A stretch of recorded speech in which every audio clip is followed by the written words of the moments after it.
Welcome to my descent into madness. I hope you enjoy it here. It's hell. No. It's everyone's favorite time for treating yourself like a self-improvement project. New Year's resolutions. Yay. Okay, so I actually am a big fan of New Year's resolutions just because I'm a sucker for planning, lists, everything that has to do with that. Yeah, I wrote a lot of things like let me show you that fucking. So there was time invested in this. And it was really fun, but also really chaotic and difficult. And I just want to talk about my general sense of New Year's resolutions. Well, I think they're great if you don't treat yourself like a self-improvement project and if you reflect properly. So that is the part about New Year's resolutions that I think is way too often forgotten, that you have to reflect and then you have to think. And that's uncomfortable and awful. And I was actually, when I wrote this, I was sitting in the bathtub and it took me hours. It took me hours to finish that. The first half I did in the bathtub and then the other half I did on the next morning. And it took me in total, I think, 7 hours to do this reflection and to kind of come up with New Year's resolutions that I think are reasonable. So I'm just gonna give you a quick rundown of what I think you can do to make them actually stick. I'm really proud of my New Year's resolutions this year, and they have been working really great recently, like for the past 3 days.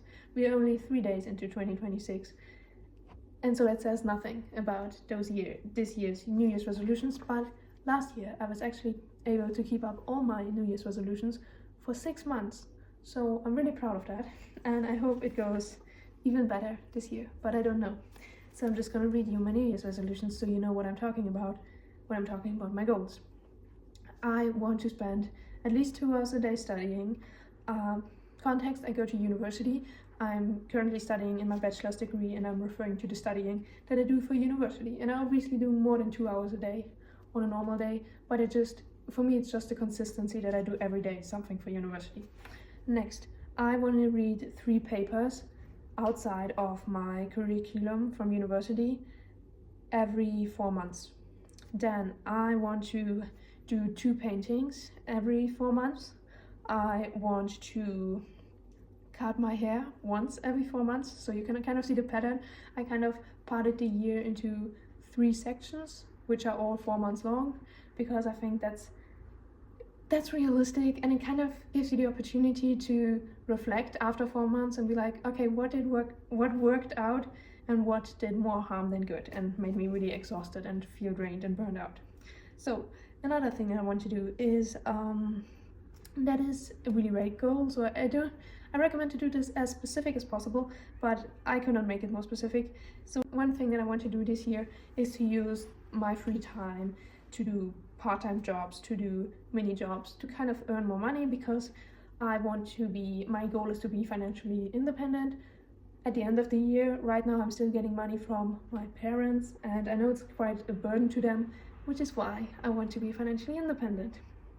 So then also another thing was only to consume media with intention. So every time I want to open TikTok, YouTube, Instagram, all the fun stuff, I have to have an intention, and once that is done I have to close the app again. So say I want to go on TikTok to watch edits of normal people, then I can only do that and I have to close the app afterwards. I think it would be a really unrealistic goal to say don't use TikTok at all, only use it 10 minutes a day or something like that. So for this year it's just important for me that I have an intention with it, and what that intention is, and if it's serious or not, or if I just want to watch fun cat videos, which I actually don't do often, but I have a friend who sends me cat videos sometimes, so that is something. But yeah, I want to be intentional. That's the basic thing about that. Then I want to follow my reset routine. I want to be consistent on that because I have a reset routine for the weekends, and I think as a student, as someone who's living on their own for the first time, it is so helpful and it makes me feel so secure and safe and way better. So in that reset routine I have household chores, I have personal things, I have reading the news to stay up to date with politics and stuff. So all these things which you can do in like 3 hours. So my reset routine for every weekend is 3 hours that I just spend kind of getting a grip on life in general, which is really cool, and it helped me, but I was not consistent during the last year with that, so I want to be consistent. So yeah, I have more New Year's resolutions. I have like a mind map, which is really cool. I think to do it as a mind map is really good. So one thing I can recommend is having prompts or words that guide you throughout the year. I think that makes it so much more efficient when you have to do a decision. And something I try for New Year's resolutions is always to make my life decisions throughout the year easier. And this year those prompts are education and money. Yay! Which you probably could already guess. But yeah, that is something really important, I think, for New Year's resolutions. And then for reflection, I asked myself some questions because I think then it's already always easier, and I parted my year into 3 sections when I reflected on it, because that structure just made sense for the past year, because I was in high school for a few months, for the first few months of 2025, then I was working at a hotel for 3 months, and the last part I was studying at university, so that was just making sense for me. And then, what questions did I use for reflection? What am I proud of this year? What challenges have I faced, and what did I learn from them? And which patterns and systems can I recognize that I kind of followed throughout the year? Okay, and then for the actual New Year's resolutions, I had the question, what am I choosing to leave behind, carry forward, and invite into the new year? And what prompt should guide my decisions this year? As I already told you. Okay, and when you do it the way I did, in kind of a journaling style, I would really recommend to underline the things that you think are important for your New Year's resolutions. So I have about 2 to 3 things underlined on every page, and that made writing out the actual resolutions so much easier, because I know what was important and I knew what was the core of my reflection and of my ideas for the new year. One thing that I think everybody, or at least everybody who's introverted the way I am, could benefit from is the resolution to, if you think a complimentary thought, say it out loud.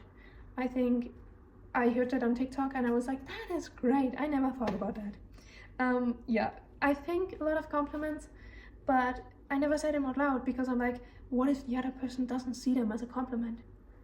That would be so scary, because I have experienced in the past that people are offended by things I said as a compliment because they don't have the same perception of life as I do, and I like to think about life in a really artistic way, and so some things are beautiful for me which other people may see as a flaw.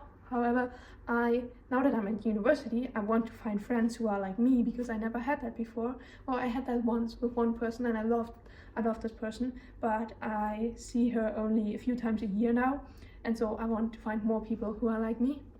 And so I want to say the compliments that I think, because I think people will be attracted by it who are like me and who think like me, and that's kind of a way to build a social circle that is more adjusted to who I am, and yeah, I don't know what I'm saying. Okay, however, I hope you have fun this year, and I hope you can cope with everything life throws your way. Okay, thank you so much. Bye.